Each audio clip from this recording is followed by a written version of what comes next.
Namaskar. A warm welcome to World News and Indian Perspective on All India Radio. This is Abhijit Loreng bringing glimpses of major developments of the day from across the globe.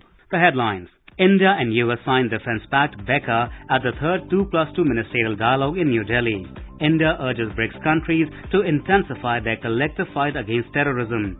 France says Turkey should not interfere in its domestic affairs. WHO warns Europe needs serious acceleration in fight against COVID-19 pandemic, and NASA confirms presence of water on the moon's surface.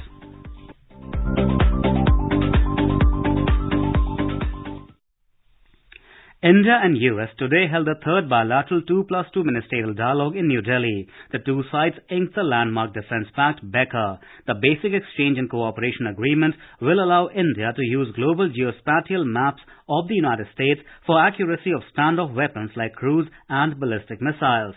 Prime Minister of India Narendra Modi appreciated the successful conclusion of the dialogue.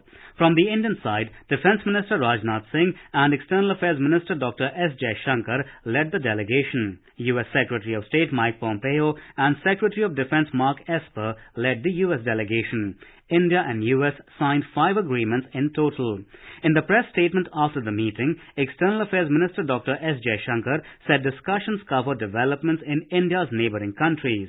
The leaders made it clear that cross-border terrorism is completely unacceptable. The Indo-Pacific region was a particular focus of our talks.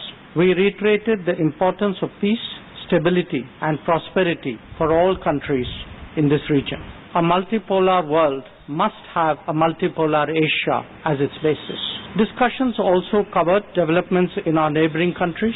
We made clear that cross-border terrorism is completely unacceptable. On Afghanistan, India's stakes in its security and stability are evident, as is our willingness to contribute to international efforts to that end.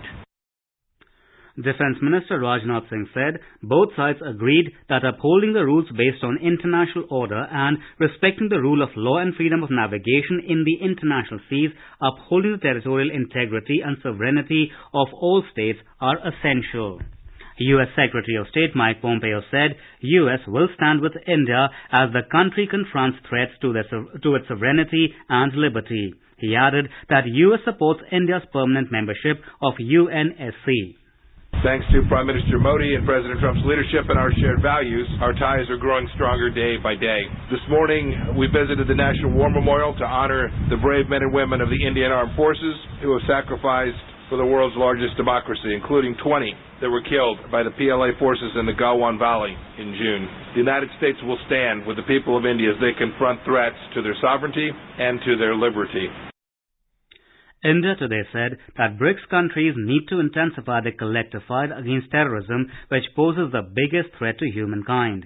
Virtually addressing the meeting of the 6th BRICS Parliamentary Forum, Speaker of the Lower House of Indian Parliament, Om Birla said, as people's representatives, parliamentarians can no longer be silent bystanders. They must unite to fight the challenges of terrorism and violent extremism. He said BRICS countries have to ensure that the outbreak of COVID-19 pandemic does not jeopardize the progress towards achievement of the Agenda 2030 of Sustainable Development Goals. Mr. Birla shared India's experience and strategies to deal with the unprecedented COVID-19 crisis. Commerce and Industries Minister of India Piyush Goyal today launched the first ever SCO Startup Forum ahead of the SCO Trade Ministers meeting to be held virtually tomorrow. The forum will lay the foundation for multilateral cooperation and engagement among the SCO member states to develop and hone their startup ecosystems collectively. Prasar Bharati Beijing correspondent reports that innovation and startups will be the key focus area of SCO Heads of Government meeting on 30th of November 2020, which will be hosted by India for the first time. India has called on concerned parties in the West Asia region to completely stop support to terrorist forces like the Islamic State of Iraq and Levant, ISIL and others. India's permanent representative at the Security Council, T.S. Thirimurthy, on Monday made this remark at an open debate on the situation in the Middle East. India urged all parties in the region to work constructively and in good faith to promote peace, stability and development for the benefit of all people in the region. This is All India Radio giving you the world news. Interior Minister of France Gérald Darmanin said on Tuesday that Turkey should not interfere in France's domestic affairs. Mr. Darmanin's statement came after Turkish President Tayyip Erdogan called for a boycott of French goods, citing French government's crackdown on radical Islamism. The row has its roots in a knife attack outside a French school last week. A man of Chechen origin beheaded Samuel Paty, a teacher who had shown pupils cartoons of Muhammad in a civics lesson on freedom of speech. Now let us take a look at the coronavirus updates. According to WHO data, the number of infected cases has crossed 35.53 million worldwide. India records lowest daily new cases after 3 months. The COVID-19 recovery rate has crossed 90.62%.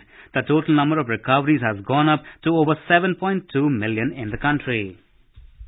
WHO on Monday said that Europe needs a serious acceleration in the fight against the coronavirus. Head of WHO's Health Emergencies Program, Mike Ryan, has warned that lack of contact tracing capacity could drive the disease into the darkness. Certainly we've seen increases in clinical capacity across Europe as a whole, and we're certainly seeing very, very low death rates, and that's to the credit again of the health systems and the health workers. But we are seeing large number of cases, we are seeing widespread disease, we are seeing very, very high positivity rates and an increasing lack of capacity to do any effective form of contact tracing, which is further going to drive the disease into the darkness where we don't see. And many countries are now facing the spectre of shutdowns in the coming weeks. Meanwhile, protests flared across Italy on Monday against a new round of government restrictions aimed at curbing a resurgent coronavirus. A team of scientists from NASA's Goddard Space Flight Center in Maryland have confirmed the presence of molecular water on the lunar surface. Scientists said it could be trapped within natural glasses or between debris grains. Latest findings reveal that lunar water is more widespread than previously known, with water molecules trapped within mineral grains on the surface and more water perhaps hidden in ice patches residing in permanent shadows. The researchers used data from the Sophia Airborne Observatory. With 8 days to go until the U.S. election, President Donald Trump addressed boisterous rallies in Pennsylvania on Monday, while Democrat Joe Biden made a low-key appearance in the state considered crucial to the chances of victory for both the candidates. Despite Biden's solid lead in national opinion polls, the contest appears tighter in the most critical battleground states that could decide the outcome. More than 63.6 million have already cast ballots ahead of the election. It could lead to the highest U.S. voter turnout by percentage in more than a century. Moving on to sports, Cricket South Africa on Tuesday announced a busy international program for the men's team for the 2020-2021 season against England, Sri Lanka, Australia and Pakistan. In UEFA Champions League, Borussia Mönchengladbach will face Real Madrid on Wednesday. Olympique Marseille will be going head-to-head with Manchester City in another match. European Union Chief Negotiator Michel Barnier on Tuesday resumed talks on Brexit trade agreement in London with his British counterpart. The two sides try to strike a last-minute trade agreement less than 10 weeks before the United Kingdom leaves the EU. The United Kingdom left the EU in January, but the two sides are trying to clinch a deal of about $1 trillion in annual trade before the transition period that ends on December 31st. The US Senate on Monday confirmed Amy Coney Barrett as Judge of Supreme Court. The Senate approved President Donald Trump's conservative nominee on Monday with 52 to 48 votes. Barrett succeeds the late liberal icon Ruth Bader Ginsburg, who died last month. The 9-member bench will now have 6 conservatives and 3 liberals. India is celebrating the 151st birth anniversary of Mahatma Gandhi. Before we end, let us listen to Vaishnava Jan by artists from Turkmenistan.